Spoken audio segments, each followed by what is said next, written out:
Scowl voices in the garden. I should investigate. If they were to find somebody...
I cannot enter.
Surely I can endure another night.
Good evening, sir.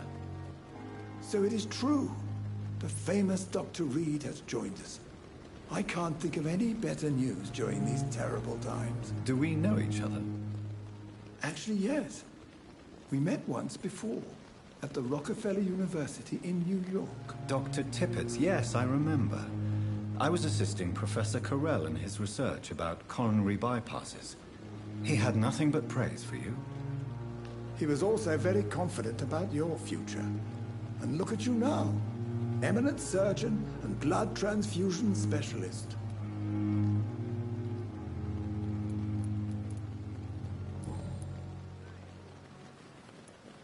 What is the Pembroke Hospital situation? And please, speak freely.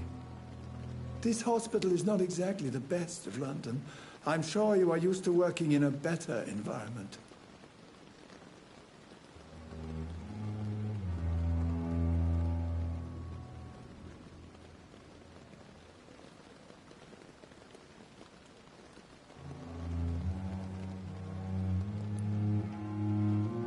It's more than enough. In any case, the personnel of a hospital are much more important to me than the building. Don't be misled by appearances, Dr. Reed. This hospital does not lack talented people. It just lacks hope.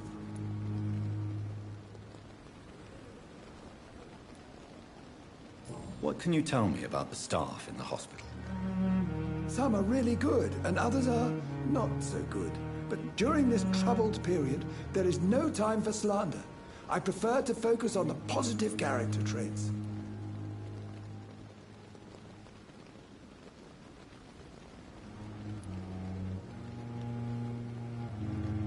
Tell me more about cherished people, then. Nurse Brannigan is a pearl. She is the most helpful and dedicated nurse I've ever worked with. A clever and cheerful woman. You really seem to admire her skills.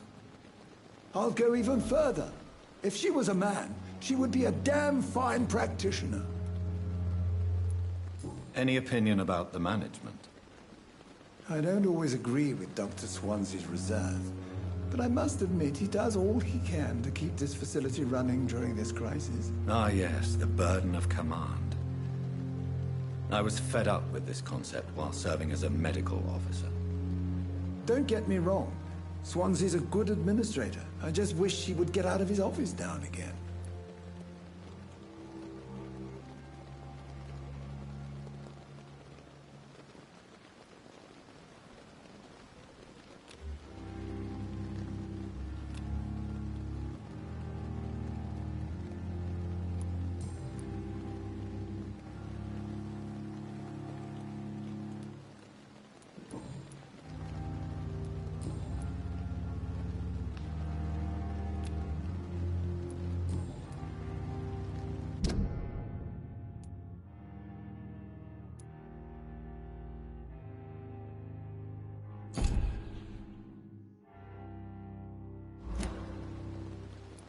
Goodbye, Dr. Tippett.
It's on him! It's on him! Filthy fucking beast!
It's locked, all right.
Good evening.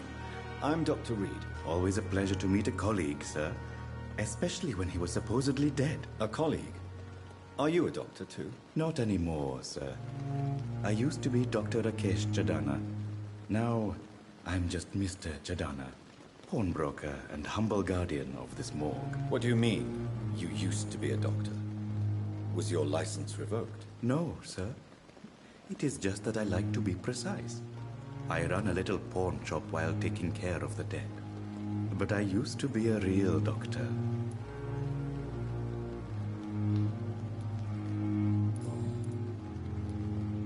Do you work here alone? Yes, very easy work, sir. All I have to do is watch a few bodies. The situation was very different when the main morgue was still open. Why do you have to watch these bodies? Because these poor fellows have no names. We keep them in case someone comes looking for the missing. Sadly, very rarely happens. Why close the hospital's main morgue? It was for sanitary reasons after the beginning of the epidemic. Cadavers had to be moved to the nearest mass grave.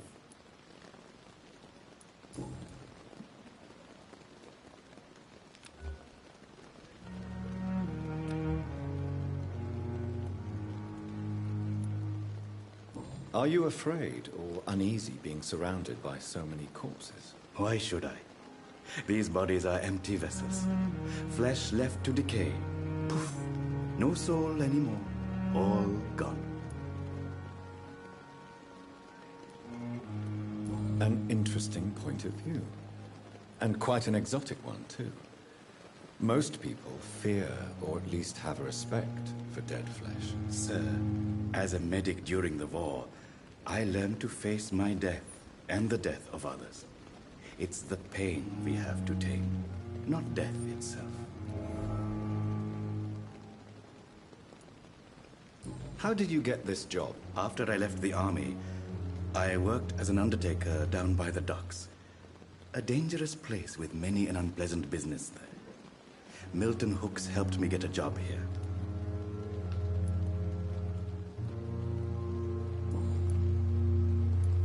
Have we met before? I don't think so, sir.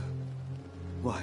When we first talked, you said you were glad to meet me since I was reported dead. Funny story, sir. Your sister came here a few nights ago. You were missing, and she was looking for your body. She must be very relieved now.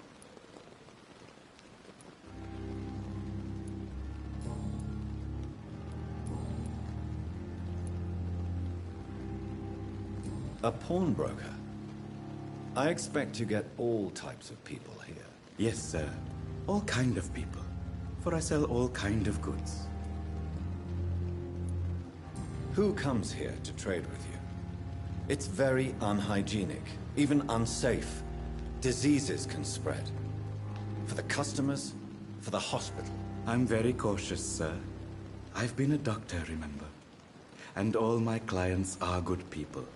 In fact, I think I only know good people. What kind of goods? With the quarantine, it's not always easy to buy things. So I trade, I exchange. Some people sell, some others buy. I like to help.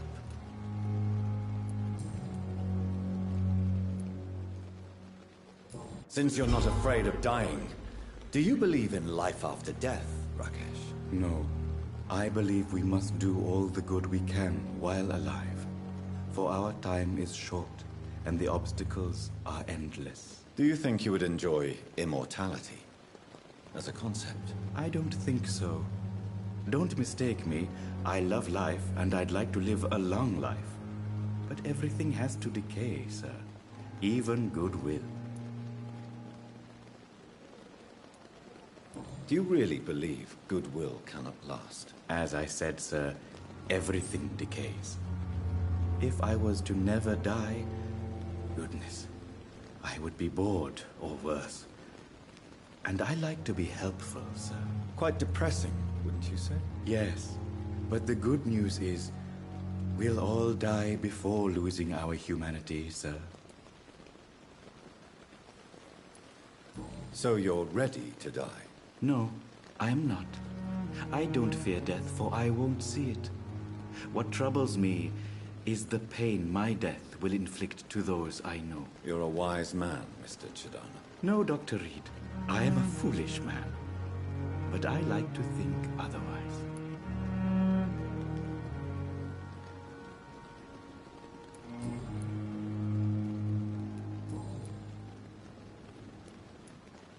Please show me what you have to sell. Of course. It's just trinkets and curios, really. But I'm sure they can be useful.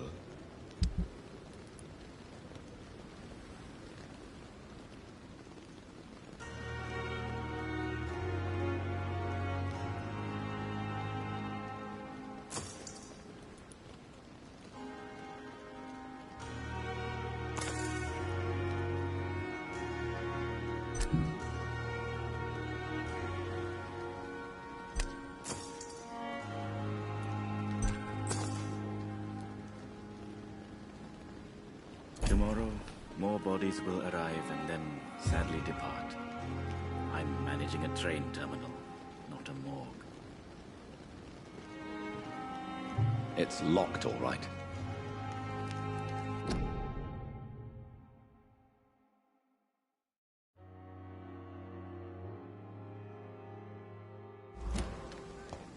I cannot enter.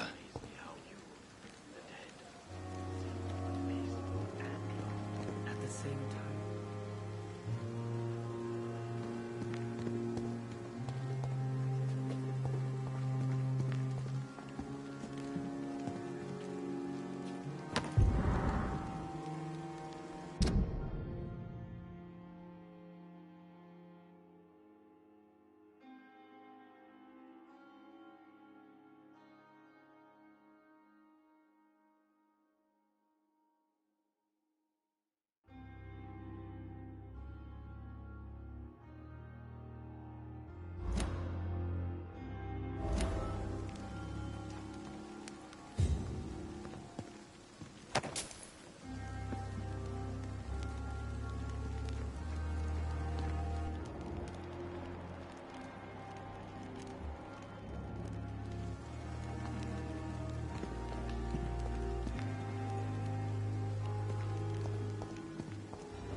I will not let you down, my boy. Good evening, sir. I'm Dr. Reed. May I help you? I don't know if a third opinion is needed. Your colleagues are already arguing about my condition. I see. Would you mind telling me more about your situation? I'm Harvey Fiddick. All I want is to get me bloody arm fixed properly. Are you satisfied with your treatment here? Well, it's clear that I've chosen a bad time to be injured. Forgive my bluntness, but you seem overwhelmed by cases of the flu. I won't lie to you about it. I'm afraid we are. Are you sure you don't want to operate yourself, Dr. Reed? I have the feeling you're very capable. And your colleagues seem to think so too. In other circumstances, you would be right. But for now, I don't think I can take on the responsibility. My apologies. Tell me about yourself, Mr. Fiddick. I'm just a regular guy waiting to get his arm fixed, so I can return to work and to my family. I was more curious about what you were doing before being hospitalized. I'm a carpenter, and a good one too. But that means I need both arms to feed my family, Dr. Reed.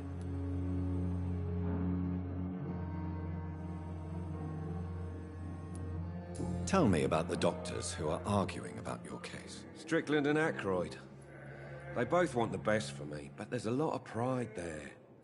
Doctors are no different from carpenters, it seems. What do you mean? I often had professional arguments with rivals on a building site.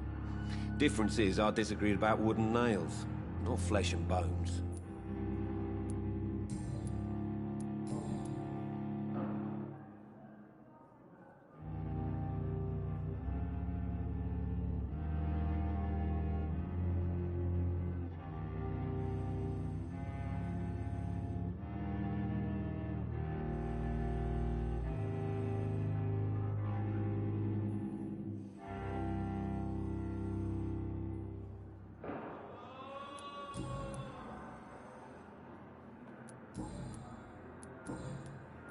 Goodbye for now, Mr. Fiddick. I'll see you later. You always knew the words to calm the children, Ellen. As for me, what a bloody idiot. I'm alright. Don't waste your time with me.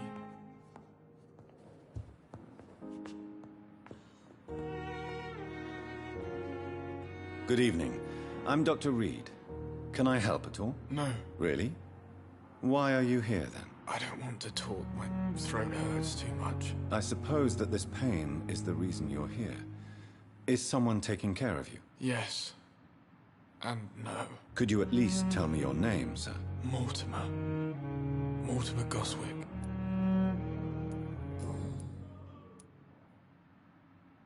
How painful is your throat, Mr. Goswick? So painful I'd rather not talk at all, Doctor.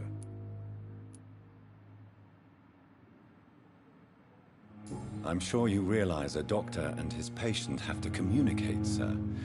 Would it help if I gave you some paper and a pen? Not really. I see. Then maybe it's not just your throat that hurts, Mr. Goswick. Perhaps your sore throat is just the consequence of something more hurtful. Yes, maybe.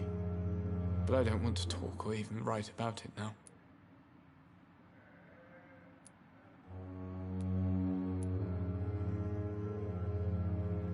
How painful is your throat, Mr. Goswick? So painful I'd rather not talk at all, Doctor. How painful is your throat, Mr. Goswick? So painful I'd rather not talk at all, Doctor. I'll let you get some rest, then. I'm alright. Don't waste your time with me. As for me... Good evening, madam. Can I help you? It's my son who needs you, sir. I'm Dr. Jonathan Reed. How can I help your son? I'm Beatrice Goswick, mother of Mortimer Goswick. Could you check on him, please, Dr. Reed? I've heard much of your talents as a physician.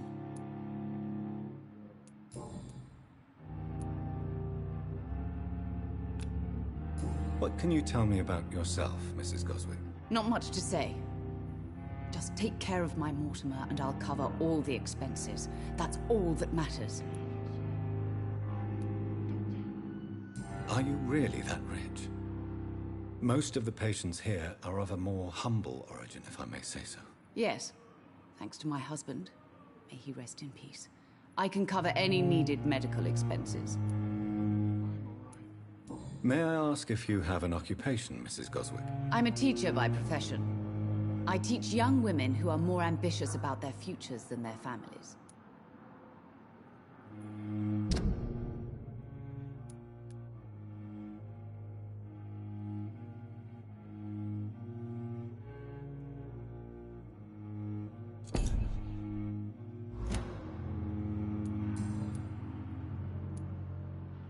What do you think of your reception here?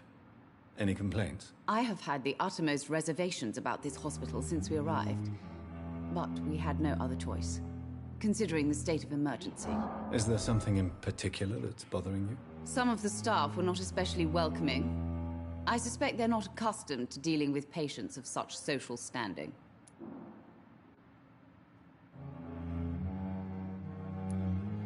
Tell me more about your arrival at the Pembroke Hospital. What gave you such a bad first impression? The ambulance driver was quite rude, for a start. And that nurse, Miss Hawkins, seems to have quite a dubious attitude. What do you mean? She managed to secure a bed for my son despite the epidemic. It was a relief, but it wasn't cheap. She charged you for a bed? Yes, and I paid without question, considering the urgency of the situation.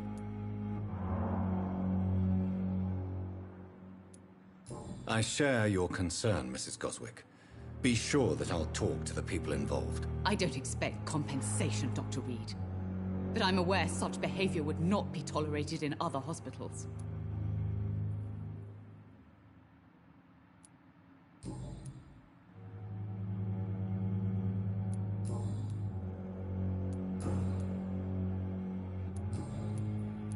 Goodbye, Mrs. Goswick. Good evening, sir.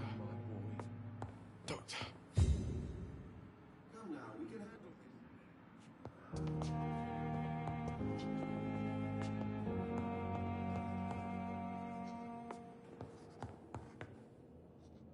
What can I do for you, Doctor? Thank you, Nurse Crane.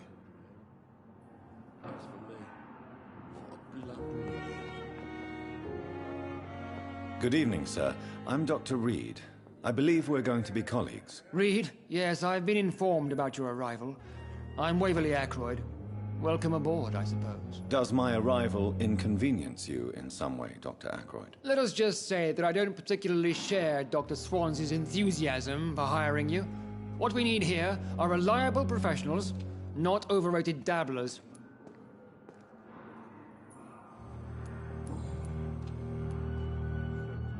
If you have a problem with me, Dr. Ackroyd, please feel free to tell me. Dr. Swansea has imposed your presence on this hospital without asking anyone's advice. The benefit of his position. But I don't agree with it. I know we've never met before, but I believe this hospital could use all the help it can get.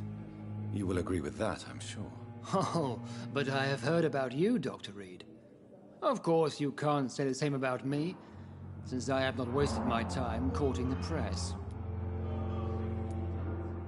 There is no need for such animosity between us. Don't you think the epidemic is already enough to deal with? That is one point we could agree on. And that is precisely why I want to be sure that you will be of help to this hospital, instead of a burden. Since your tenure in this hospital is longer than mine, perhaps you can tell me more about this place. Let's just say I'm tired of the carelessness around me. I have always respected the skills of Dr. Swansea, but over time his enthusiasm has become displaced. Carelessness? Exactly what are you talking about? We're here to save lives. The people who trust us are not volunteering for experimentation. They're here to be healed. I don't intend to run any radical experiments, Doctor. Even if I, as any good practitioner should, express an interest in pushing the boundaries of medical research. Modern medical methods were created through audacity and ego. But there are rules in our line of work, and they're here to protect our patients.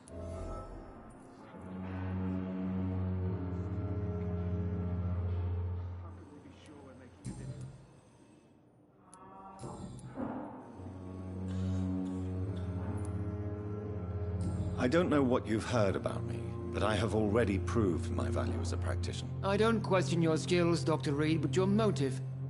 Is it money, fame, or are you truly dedicated? And what exactly is that supposed to mean? I served in the war just like you. But unlike you, I did not use the wounded to play the modern sorcerer. Be careful what you insinuate, Dr. Ackroyd. I only want you to admit you used those men to improve your theories.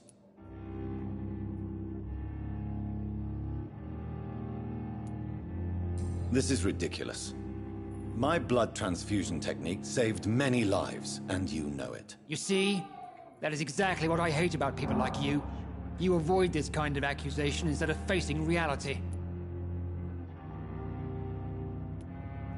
It seems you have bad memories of your military service. I refuse to see this industrial slaughter as scientific progress. War only reveals the worst in men. We can at least agree on something, Dr. Ackroyd. I'm so tired. Will this shift never end?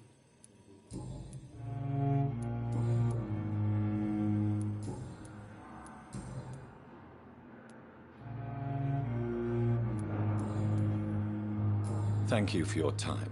We'll talk later.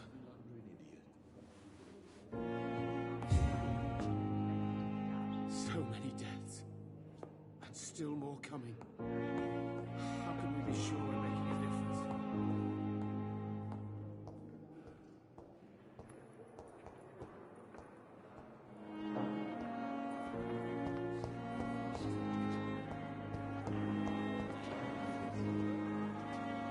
Good evening, miss. I'm Dr. Reed, the new surgeon at the Pembroke Hospital. And who are you? Your name has no meaning to me, mortal. You're nothing but dust blown by the winds of eternity. I beg your pardon? What are you begging for, mortal? My clemency? Well, tonight maybe I'm inclined to mercy. You'll never forget the night you met Thelma Howcroft. You keep calling me mortal.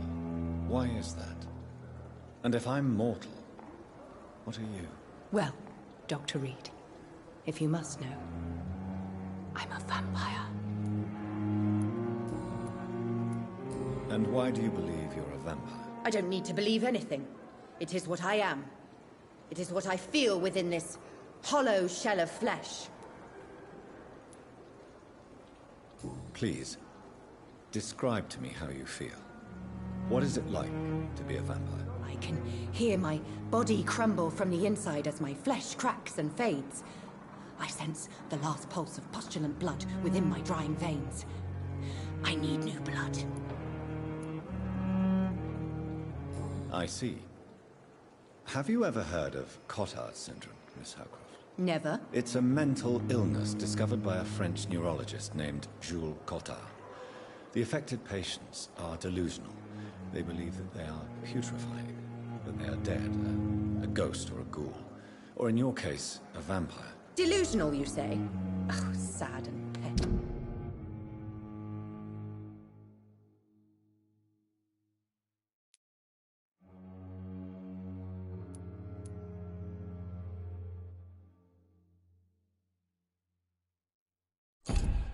Immortal. You can't even begin to understand the concept of immortality. And you think it is I who am delusional. I'm assuming you must be a patient here. Am I right, Miss Howcroft? It's only a cover.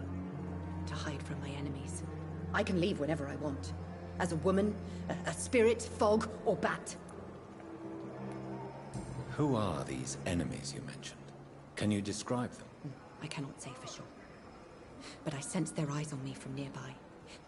I feel them watching me every time I visit the garden near the morgue.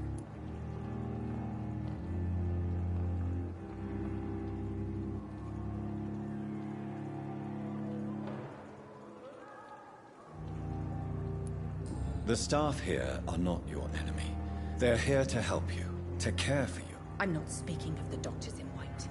I'm speaking of the men and women who hunt me. For I am a vampire. I see. Don't worry. These people will not find you here. I'll personally make sure they leave you alone. Thank you, mortal. But do not interfere with them, for you are no match for those that hunt me.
Who are you really, Miss Howcroft? I mean, apart from being a vampire. Is that not enough for you, puny mortal? What do you require? Proof of my powers? I'm curious to know who you were before becoming a vampire. No, it was such a long time ago, I don't remember.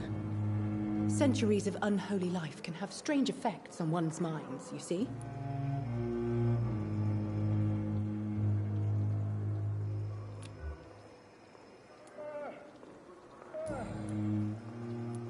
I'll leave you, Mistress of the Dark, to your nocturnal activities.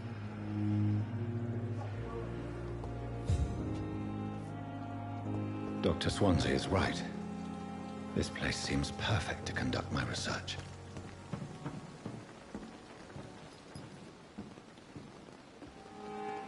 Good evening, Dr. Tibbets. Dr. Reed, any good news to share?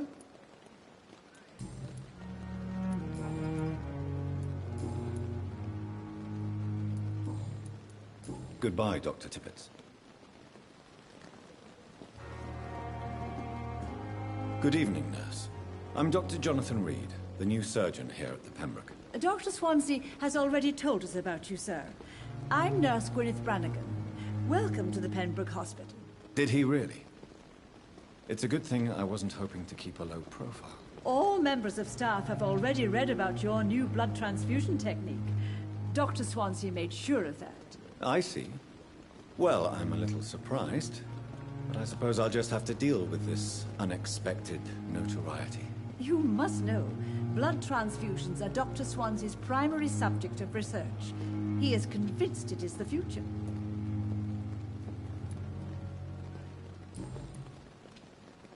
How are things here? Not good, to say the least. We're struggling against an invisible enemy, more lethal than any bullet from a gun. It's hard, Doctor. An invisible enemy? Quite a poetic term for a disease, especially from a nurse. Sorry, Doctor.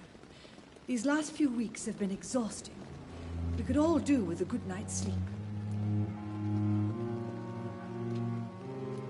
Do you think this hospital can survive the epidemic? We are all volunteers here, and we're trying to hold fast, but how do we beat an invisible killer?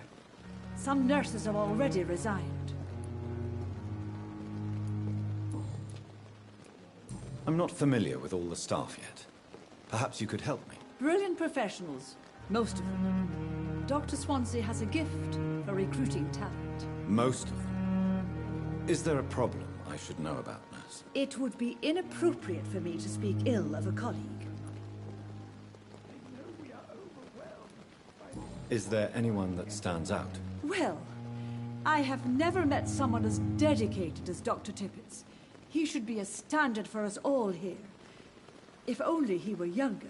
Why should his age be a problem? I guess it's fair to say he's always pushing himself to the limits. He just doesn't know when to stop and get some rest.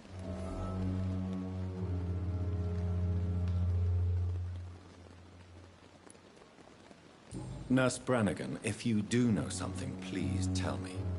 Anything you say will be held in confidence. No. I may disagree with some conduct, but in the end, everybody is doing their best.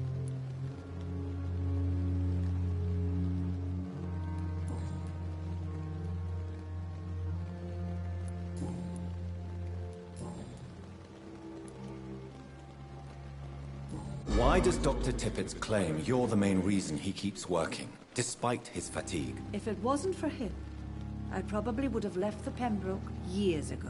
Dr. Tippets does not think of you as just a nurse anymore, does he? If you're suggesting he's not taking my gender into consideration when it comes to medical practice and knowledge, I really hope he doesn't.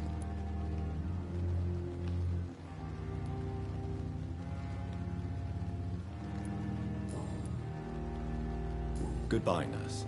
Call me if you need assistance. We have no effective treatment for this influenza. We are horrific liars.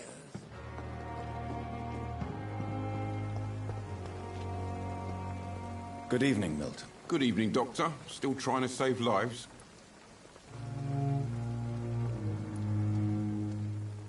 I have some good news, Milton. What? The epidemic's over? I retrieved your wallet. With all the money and a certain picture. Well, yeah, Pippa Hawkins is my girl. So what? Is it the difference of skin colour that bothers you? Not at all, Milton. Good. Please, take this money anyway. To remind you to keep your mouth shut. Not everybody is as broad-minded as you, Dr. Reed.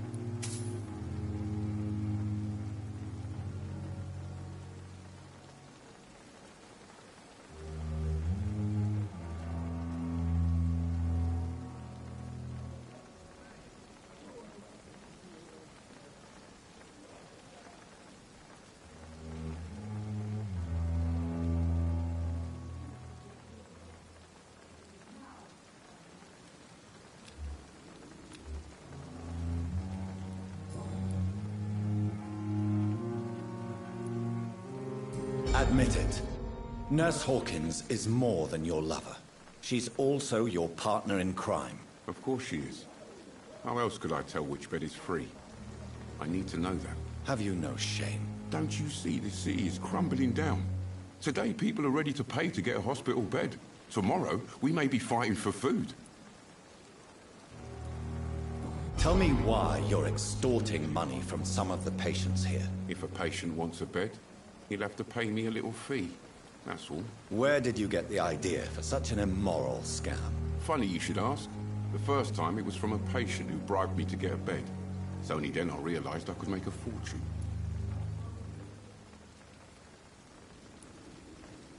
What's going on between you and Nurse Hawkins? Pippa's tired. Tired of all this shit. Tired of all those corpses piling up. She's as depressed as I am.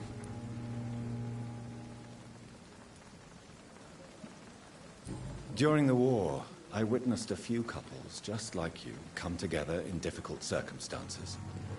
It can be very damaging. Maybe you're right. But we support each other. And that's all that matters. You do realize you could both get fired. Hospital staff are not meant to have intimate relationships with one another. Come on, Dr. Reed. Do you know how many rules are broken in this hospital every day just to keep it running? There's nothing wrong with what we're doing.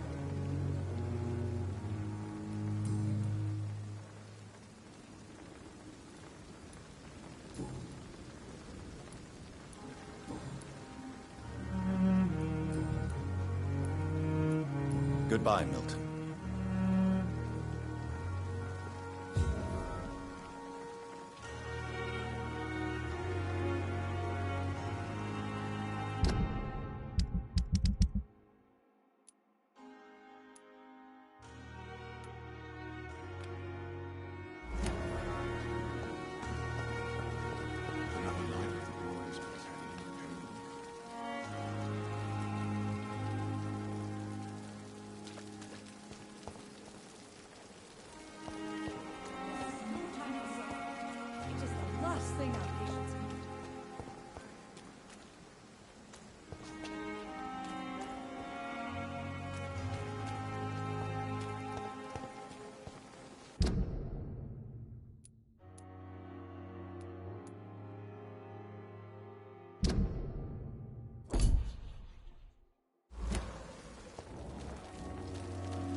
Wasted too much energy. Good evening, Miss Howcroft.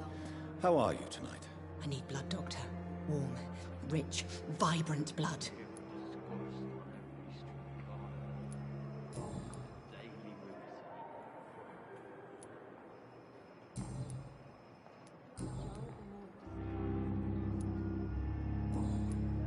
I'll leave you, Mistress of the Dark, to your nocturnal activities.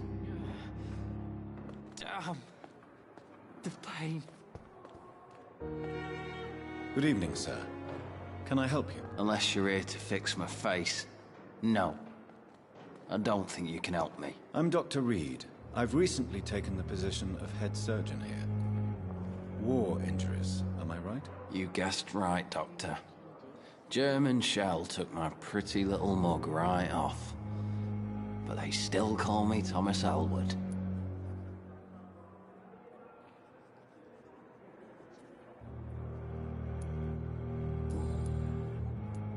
How is your stay with us, Mr. Elwood? Oh, it's bliss. I just escaped death in the trenches to be surrounded again by the moans of the dying. Can I ask you precisely why you're a patient here? It's the pain, sir. The drugs don't work. It just hurts under the scars, if you get my drift.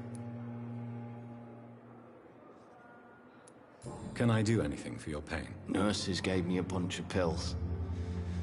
No effect. Told you. It's like the flames are under my skin, burning away.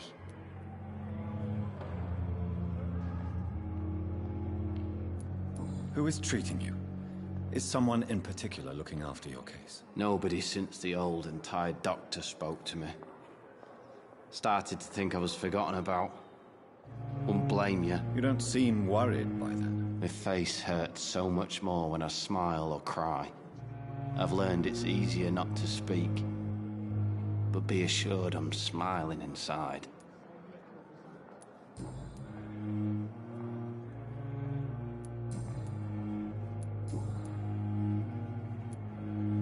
Where were you stationed, sir?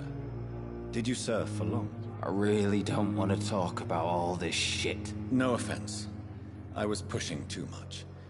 I served in France myself. I just wanted to know what happened to you. You were an officer, weren't you? Then I doubt we fought the same war, sir. No offense.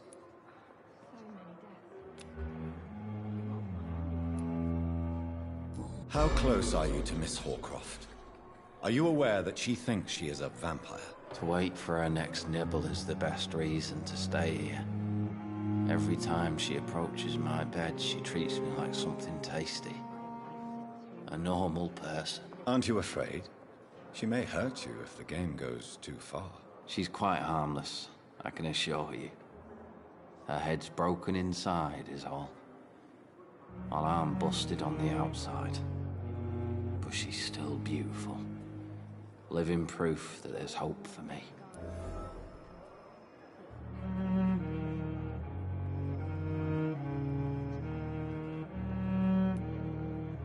So do you let her bite you? You know that's not sanitary. And why not? She's only supping a few drops of my blood.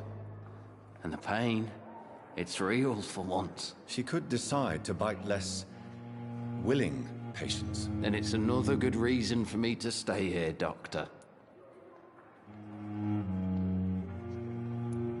You do realize she's mentally disturbed. It's called the Cotard syndrome. She truly believes she's a vampire. In her madness, she never refers to my scars. And frankly, if I could, I'd join her world.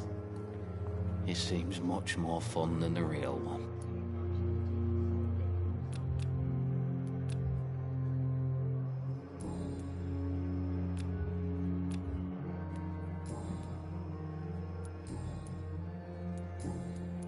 Goodbye for now, Mr. Elwood. Fear and disgust on every Giant street morgue corner. disguised as a hospital. The daily Lots of routine. nowadays.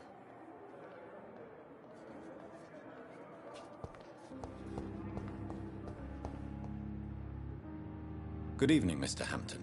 How do you feel? Dr. Reed, is it? Oh, sir, I must apologize for my behavior. What do you mean? I was not myself in the factory. Fear and exhaustion made me say awful things to you, I'm afraid. You remained perfectly nice and polite. A little delirious, perhaps. But who wouldn't be after enduring an abduction? Thank you, Doctor. That's a relief. Now all I need to do is rest and return to my flock. Do you know Tom Watts, the bartender from the Turtle? I met him before I found you in the canning factory. Tom? Yes, of course. Always the helping hand, good old Tom. Without men like him, corruption and despair would have wiped out the East End long ago. People are still in despair. How could it be otherwise? The authorities have left us all to rot in this contagious nightmare. No drugs, no advice, nothing. It's a damn shame. Who should I avoid in this part of town, then? Any particularly evil figures? Not really. Most men and women are just doing their best. And it's not my habit to speak ill of people I know, Doctor. How did you end up in William Bishop's den? I had received alarming news about his recent behavior. I went to his place and he refused to let me go. Why did he abduct you? William was an alcoholic. His addiction suddenly changed to blood. I don't know why. Just like a patient I met here. This Miss Hawcroft. You dared to enter this awful place alone. You're a hero, Mr. Hampton. Or a fool. I'm just a man trying to help his friends, Dr. Reed. William Bishop was a conflicted soul, searching for light. What is the general situation in the East End docks? The situation has always been tough, with a lot of tensions between the gangs and the dockers' trade union. The Wet Boot Boys are very nervous since they lost their leader. Who leads the gang now? Since Clay Cox went missing, it's his wife Edwina who runs the show, with the assistance of her minion, Booth Digby. Has the gang been threatening you? Ah, no. I've had this nickname for so long, you know, the sad saint of the East End. No one dares to bug a saint, not even criminals.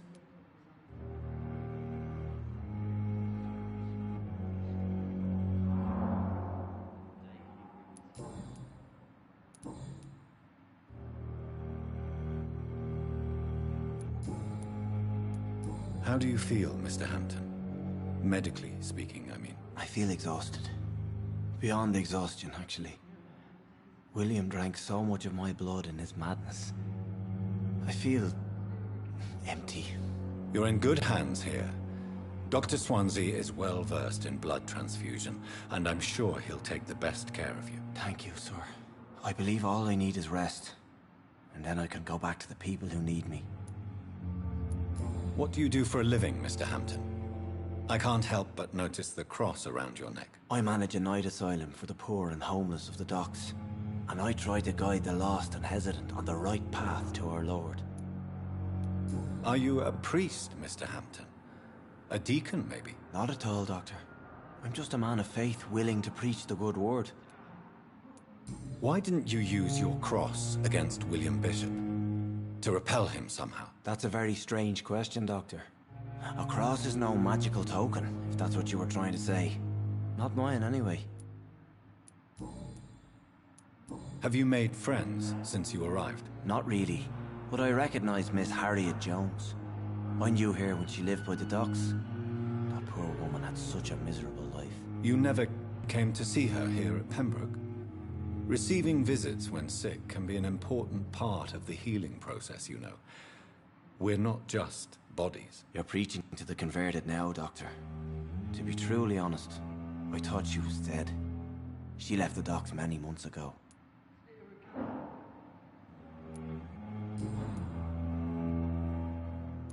Goodbye, Mr. Hampton. We'll talk again later.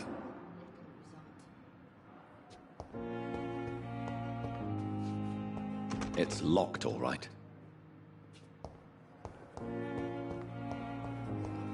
Fear and disgust on every street corner.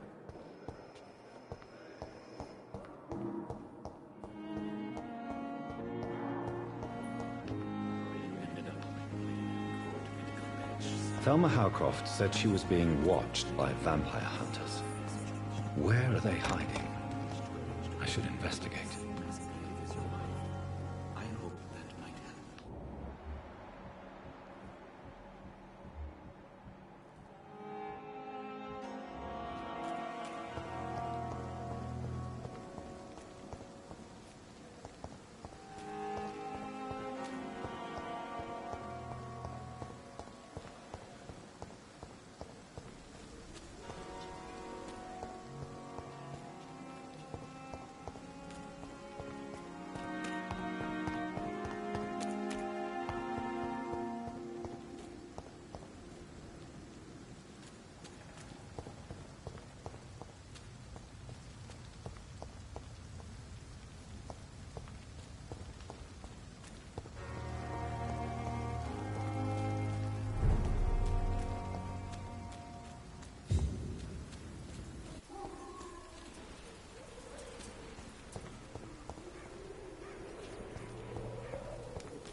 I'd step back, sir.